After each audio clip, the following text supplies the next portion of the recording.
ओम श्री गुरु सत्ताई नमः। सभी को प्रणाम। नव युग देवत्व प्रधान होगा। उसमें वो प्रयत्न चलेंगे जो मनुष्य में देवत्व का उदय कर सके। जहाँ देवता बसते हैं वो स्वर्ग होता है, और जहाँ स्वर्ग होगा देवता वहीं बसेंगे। इसी तथ्य के आधार पर ये अपेक्षा की गई है कि उत्कृष्ट व्यक्तित्वों द्वारा जो सुखद वातावरण बनेगा उसे धरती पर स्वर्ग के अवतरण की उपमा दी जा सकेगी। युग परिवर्तन की प्रक्रिया को गतिशील बनाने में देव मानवों का ही योगदान प्रमुख रहा है। तत्वदर्शी कहते हैं कि अवतार अकेले ही अपना प्रयोजन पूरा नहीं कर लेते, बल्कि उनके साथ अनेक सहयोगी होते हैं, और वे भी देवलोक से उसी प्रयोजन के लिए शरीर धारण करते हैं। पांचों पांडव 5 देवताओं के अवतार थे। हनुमान, अंगद आदि के बारे में भी ऐसी ही मान्यता है। नवरात्रि नवयुग सृजन की प्रेरणाओं को क्रियान्वित करने तथा उस दिशा में कदम बढ़ाने का शुभ मुहूर्त है। प्रज्ञा युग की प्रेरणा को अपनाने के लिए यूं तो हर घड़ी पवित्र और महत्वपूर्ण होती है, पर नवरात्रि पर्व की अत्यधिक गरिमा मानी गई है। नवरात्रि देव पर्व है। उसमें देवत्व की प्रेरणा और अनुकंपा बरसती है। जो इस अवसर पर आध्यात्मिक तप में प्रयत्नरत होते हैं, वे अन्य अवसरों की अपेक्षा इस शुभ मुहूर्त का लाभ अधिक उठाते हैं।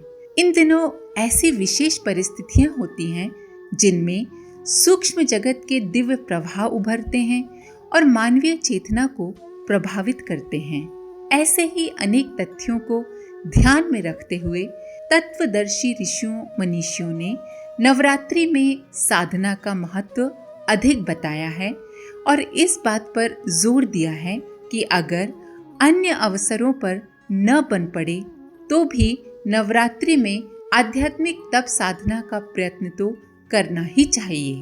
अब बात करते हैं नवरात्रि अनुष्ठान के विधि विधान के बारे में। नवरात्रि साधना को 2 भागों में बांटा जा सकता है।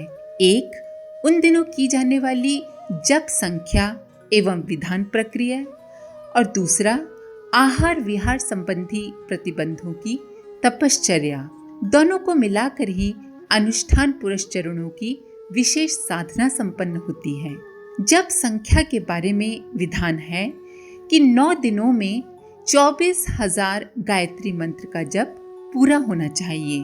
ये लघु गायत्री अनुष्ठान हुआ।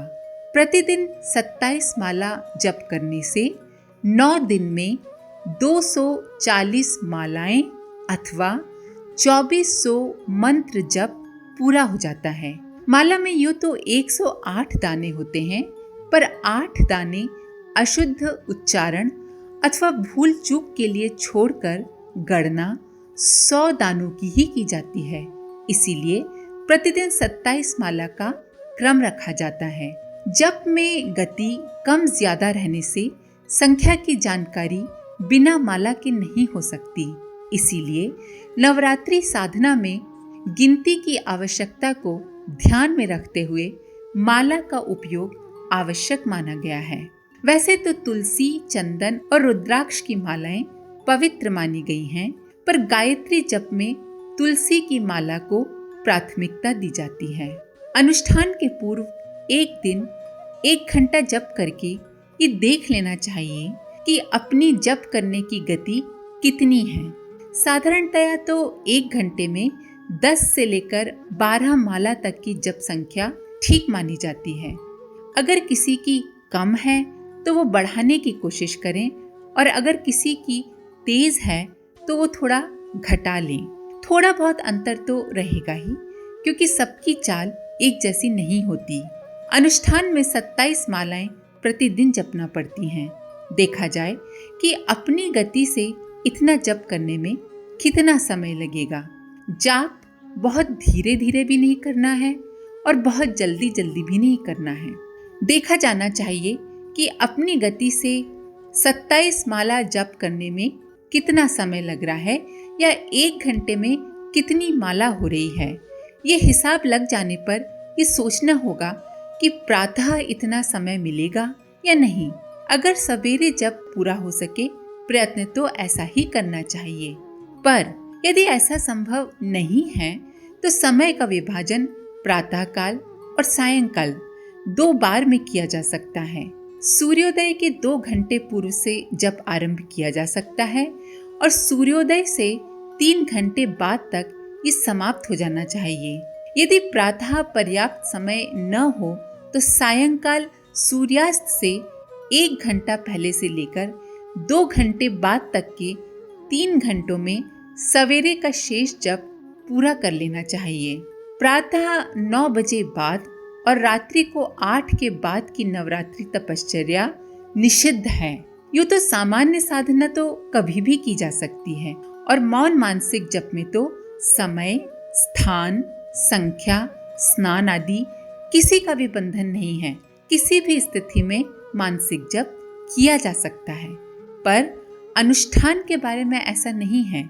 अनुष्ठान के लिए विशेष नियमों का कठोरता पूर्वक पालन करना पड़ता है।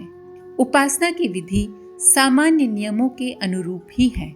स्नान आदि से निवृत्त होकर आसन बिछाकर पूर्व को मुख करके बैठें। जिन्होंने कोई प्रतिमा या चित्र किसी स्थान पर पहले से ही प्रतिष्ठित कर रखा हो, वे दिशा के बारे में सोच विचार छोड़कर उसी प्रतिमा के सम्मुख ही बैठें। वरुण देव तथा अग्नि देव को साक्षी करने के लिए पास में जल पात्र रख लें और घी का दीपक या अगरबत्ती जला लें। संध्या वंदन करके गायत्री माँ का आवाहन करें। आवाहन मंत्र जिन्हें याद न हो वे गायत्री शक्ति की मानसिक भावना करें।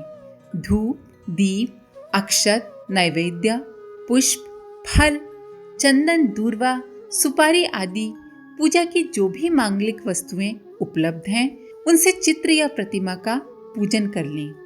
जो लोग निराकार को मानते हैं वे धूप बत्ती या दीपक की अग्नि को ही माता का प्रतीक मानकर उसे प्रणाम कर लें। अपने गुरु का भी इसी समय पूजन वंदन कर लेना चाहिए। यही शाप मोचन है। कहा जाता है कि गायत्री मंत्र कीलित है या श्राप लगा हुआ है, उसका उत्कीलन करके जाप करना चाहिए। इसका वास्तविक तात्पर्य बस इतना ही है कि अनुष्ठान जैसी साधना स्वेच्छापूर्ण, स्वतंत्र नहीं होनी चाहिए, वरन किसी के संरक्षण, सहयोग एवं पथ प्रदर्शन में साधना करनी चाहिए। नवरात्रि की साधना में गुरु की विशेष आवश्यकता होती है, क्योंकि अनुष्ठान में संरक्षक आवश्यक होता है। इस तरह आत्मशुद्धि और देव पूजन के बाद जप आरंभ हो जाता है। जप के साथ साथ सविता देवता के प्रकाश को अपने में प्रवेश होता अनुभव करना चाहिए। सूर्यार्घ्य आदि अन्य सब बातें उसी प्रकार चलती हैं जैसे कि दैनिक साधना में। दैनिक साधना का जप अलग से नहीं करना होता है, वरन वो इन्हीं 27 मालाओं में सम्मिलित हो जाता है। अगरबत्ती के स्थान पर यदि इन दिनों जप के 3 घंटे शुद्ध घी का दीपक जलाया जा सके तो बहुत उत्तम है। 3 घंटे नित्य 9 दिन तक दीपक जले, इतने घी का प्रबंध आसानी से बने तो ही दीपक जलाने की बात सोचनी चाहिए, अन्यथा अगरबत्ती, धूप बत्ती आदि से काम चला लेना चाहिए। भावना और श्रद्धा प्रमुख हैं। अपनी आर्थिक स्थिति के अनुसार ही काम करिए। नवरात्रि अनुष्ठान नर नारी सभी कर सकते हैं। अनुष्ठान का संकल्प नवरात्रि के 1 दिन पूर्व या नवरात्रि के पहले दिन लिया जा सकता है। अनुष्ठान का संकल्प कैसे लें, इसका वीडियो आई बटन में दिया गया है। अगर आप देखना चाहें तो देख सकते हैं।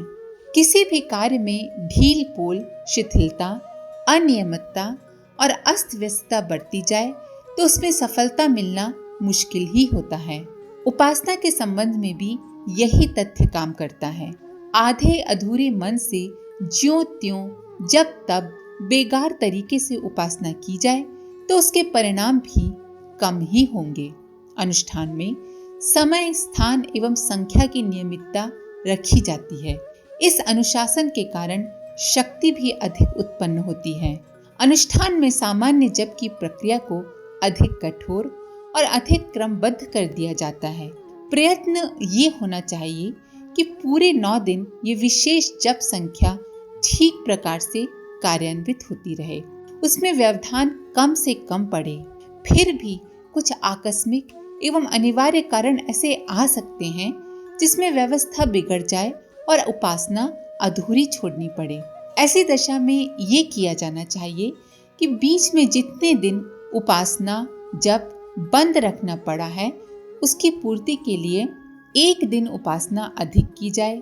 जैसे 4 दिन अनुष्ठान चलाने के बाद किसी आकस्मिक कार्यवश बाहर जाना पड़ा, तब शेष 5 दिन उस कार्य से वापस लौटने पर पूरे करने चाहिए और इसके अलावा एक दिन और बढ़ा देना चाहिए, अर्थात 5 दिन की अपेक्षा 6 दिन में उस अनुष्ठान को पूर्ण माना जाएगा। स्त्रियों का मासिक धर्म यदि बीच में आ जाए तो 4 दिन या शुद्ध न होने पर अधिक दिन तक रोका जाए और उसकी पूर्ति शुद्ध होने के बाद कर ली जाए। एक दिन अधिक करना इस दशा में भी आवश्यक है, यानी कि जितने दिन की उपासना रखी उतने दिन और उसमें एक दिन और बढ़ा दीजिए। 5 दिन के लिए उपासना रुकी तो काम हो जाने के बाद 5 दिन की उपासना कर लें और उसके साथ एक दिन और जोड़ दें। इस तरह से 6 दिन हो जाएंगे। अब बात करते हैं नवरात्रि साधना में किन नियमों का पालन करना है। नवरात्रि साधना को प्रखर बनाने और साधक की निष्ठा परिपक्व करने के लिए अनुष्ठानों में नियम रखे गए हैं। उपवास, ब्रह्मचर्य, भूमि शयन, चर्म त्याग, स्वयं सेवा जैसे कुछ नियम पालन की परंपरा इसी दृष्टि से शास्त्रकारों ने बनाई है कि उपासना में अधिक प्रखरता का ऐसा समावेश हो सके जो सुविधा सरलता के वातावरण में उपलब्ध नहीं होता। अनुष्ठान में पालन करने के लिए 2 नियम अनिवार्य हैं। बाकी के 3 ऐसे हैं जो यथास्थिति एवं यथासंभव किए जा सकते हैं। इन 5 नियमों का पालन करना पंच तप कहलाता है। इनके पालन से अनुष्ठान की शक्ति असाधारण रूप से बढ़ जाती है। इन 9 दिनों में ब्रह्मचर्य पालन अनिवार्य रूप से आवश्यक है, अस्तु मनः स्थिति इस संबंध में मजबूत बना लेनी चाहिए। अच्छा तो ये हो कि रात्रि को पति पत्नी साथ न सोएं। दिन में भी दिनचर्या ऐसी व्यस्त रखी जाए और ऐसी परिस्थितियां रखी जाएं जिससे शारीरिक और मानसिक कामुकता उभरने का अवसर ही न आए। यहाँ ये स्पष्ट किया जा रहा है कि स्वप्न दोष पर अपना कुछ नियंत्रण न होने से उसका कोई दोष नहीं माना जाता। दूसरा अनिवार्य नियम है उपवास। जैसा खाए अन्न वैसा बने मन वाली बात आध्यात्मिक प्रगति के लिए विशेष रूप से आवश्यक समझी गई है। इसके लिए न केवल फल, सब्जी, दूध जैसे सुपाच्य पदार्थों को प्रमुखता देनी होगी, वरन मात्र चटोरेपन की पूर्ति करने वाली मसाले तथा खटाई, मिठाई, चिकनाई की भरमार से भी परहेज करना होगा। यही कारण है कि उपवासों की एक धारा अस्वाद व्रत भी है। जिनसे हो सके वे नमक और शक्कर छोड़कर अस्वाद व्रत का पालन करें। जो भी खाएं घर का बना हुआ ही खाएं। जिनके लिए संभव हो वे 9 दिन फल दूध पर रहें। ऐसे उपवासों में पेट पर दबाव घट जाने से प्रायः पेट अच्छे से साफ नहीं हो पाता और भारी रहने लगता है। इसके लिए एनिमा अथवा त्रिफला, ईसबगोल की भूसी जैसा कुछ लिया जा सकता है। एक समय अन्नाहार, एक समय फलाहार, 2 समय दूध और फल, एक समय आहार, एक समय फल दूध का आहार या केवल दूध का आहार। इनमें से जो भी उपवास अपने स्वास्थ्य को ध्यान में रखते हुए कर सकते हैं, उसी के अनुसार साधना आरंभ कर देनी चाहिए। भोजन में अनेक वस्तुएं न लेकर 2 ही वस्तुएं ली जाएं, जैसे रोटी दाल, रोटी सब्जी, चावल दाल, दलिया दही आदि। खाद्य पदार्थों की संख्या थाली में 2 से अधिक नहीं दिखाई पड़नी चाहिए। ये अन्नाहार एक बार अथवा स्वास्थ्य की स्थिति के अनुरूप 2 बार भी लिया जा सकता है। पेय पदार्थ कई बार लेने की छूट है। जो लोग अस्वाद कर रहे हैं उनको पेय पदार्थ भी नमक शक्कर रहित लेना चाहिए। अपने स्वास्थ्य का ध्यान रखते हुए ही खाने पीने के नियमों का पालन करें। साधक सात्विक आहार करें और चटोरेपन के कारण अधिक खा जाने वाली आदत से बचें। ये शरीरगत उपवास हुआ। इन दिनों बाजार से आहार न खरीदा जाए। मनोगत उपवास ये है कि आहार को प्रसाद एवं औषधि की तरह श्रद्धा भावना से ग्रहण किया जाए और ठूस ठूस कर खाने से अधिक ताकत मिलने वाली प्रचलित मान्यता से पीछा छुड़ाया जाए। वस्तुतः आम आदमी जितना खाता है उससे आधे में ही उसका शारीरिक एवं मानसिक परिपोषण अच्छी प्रकार से हो सकता है।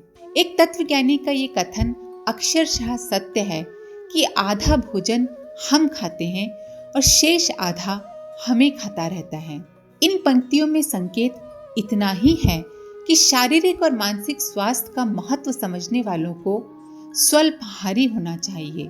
नवरात्रि उपवास में इस आदर्श को जीवन भर अपनाने का संकेत है। आध्यात्मिक दृष्टि से पौष्टिक एवं सात्विक आहार वो है जो सादा, ताजा, पौष्टिक हो और ईमानदारी व मेहनत से कमाया गया हो। इतना ही नहीं, उसी सिलसिले में एक बात और आती है कि इस प्रकार आत्म संयम बरतने से जो भी बचत होती है उसका उपयोग परमार्थ प्रयोजनों में होना चाहिए। यही कारण है कि जहाँ नवरात्रि अनुष्ठानों में उपवास करके जो कुछ बचाया जाता है उसे पूर्णाहुति के अंतिम दिन ब्रह्म भोज में खर्च कर दिया जाता है। ब्रह्म भोज अर्थात सत्कर्मों का परिपोषण।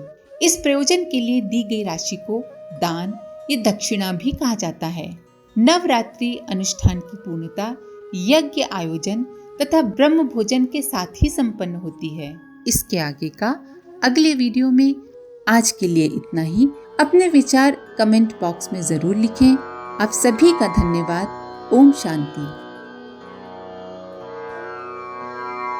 हमारे YouTube चैनल को सब्सक्राइब करें और बेल आइकन को दबाकर ऑल पर क्लिक करें ताकि आने वाले सभी वीडियोस की नोटिफिकेशन आपको मिलती रहे।